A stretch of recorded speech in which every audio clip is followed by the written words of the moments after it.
America और Israel ने Iran के परमाणु ठिकाने पर हमला तो किया, लेकिन वो ईरान के परमाणु कार्यक्रम को रोक नहीं पाए। हालांकि जब पश्चिम के सारे हथकंडे फेल हो गए तो जर्मनी, फ्रांस और ब्रिटेन द्वारा ईरान के ऊपर संयुक्त राष्ट्र के स्नैपबैक प्रतिबंधों को फिर से लागू कर दिया गया। लेकिन अब ईरान को लेकर संयुक्त राष्ट्र की एटॉमिक संस्था इंटरनेशनल एटॉमिक एनर्जी एजेंसी ने एक प्रस्ताव पास किया है, जिसे सामने से ईरान को विरोधी माना है। और यही वजह है कि अब पश्चिमी देशों पर पूरी ताकत से वार करने के लिए ईरान एक ऐसा फैसला ले सकता है जो अमेरिका से लेकर इजराइल तक भूचाल ला सकता है।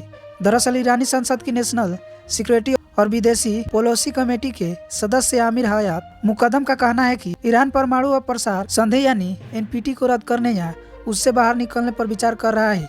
मुकदमे ने यह जानकारी एक ईरानी न्यूज एजेंसी को दी है। मुकदम का कहना है कि यह विकल्प भी मौजूद है और विशेषज्ञ इसकी समीक्षा कर रहे हैं। जब से IAEA के बोर्ड ऑफ गवर्नेंस ने ईरान को विरोधी प्रस्ताव पास किया है, तब से कई बैठक हो चुकी है। एनपीटी से बाहर निकलने का विकल्प सबसे प्राथमिक है, लेकिन अंतिम फैसला अभी लिया जाना बाकी है। सभी हालातों और संभावित परिणामों का निरीक्षण किया जा रहा है।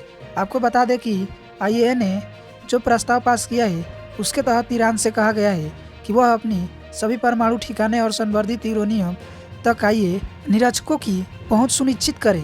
इस प्रस्ताव को अमेरिका, ब्रिटेन, फ्रांस और जर्मनी के लेकर आए थे, जिसके पक्ष में 19 वोट पड़े, जबकि 12 देश इसकी वोटिंग से बाहर रहे। वहीं ईरान ने इस प्रस्ताव को गैर कानूनी बताते हुए इसकी निंदा की है। लेकिन सवाल यह उठता है कि इस प्रस्ताव के जवाब में आखिर ईरान एनपीटी से निकलने का मन क्यों नहीं बना रहा है, और एनपीटी से बाहर निकलने के पीछे आखिर ईरान की कौन सी रणनीति है। क्या एनपीटी से निकलने के बाद ईरान परमाणु हथियार बना सकता है, या ईरान ने पहले से एटम बम छिपा रखा है? तो आपको बता दें कि एनपीटी एक ऐसा समझौता है जो परमाणु हथियारों को प्रसार और प्रचार को रोकता है। इस संधि का मूल उद्देश्य शांतिपूर्ण उद्देश्य के लिए परमाणु ऊर्जा के इस्तेमाल को प्रोत्साहित करना है। यह संधि 1968 में अस्तित्व में आई और इसे 1970 में लागू किया गया।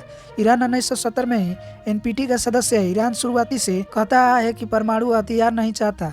ईरानी का कहना है कि हमारे एनपीटी का सदस्य होना मतलब शांतिपूर्ण उद्देश्य के लिए परमाणु ऊर्जा के इस्तेमाल की प्रतिबद्धता को दर्शाता है। आपको बता दें कि एनपीटी के 191 सदस्य के इस संधि में वो देश भी है जो परमाणु हथियारों से लैस नहीं।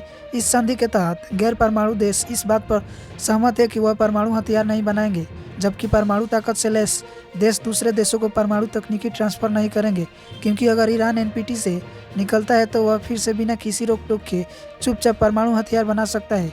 और यह भी हो सकता है कि शायद ईरान परमाणु बम बनाने की दिशा में काफ़ी आगे बढ़ चुका है और एटम बम के रास्ते में एनपीटी का नाम अड़चन उसके सामने आ रही है। आपको इस खबर को लेकर क्या कहना है? अपनी प्रतिक्रिया कमेंट बॉक्स में जरूर दें।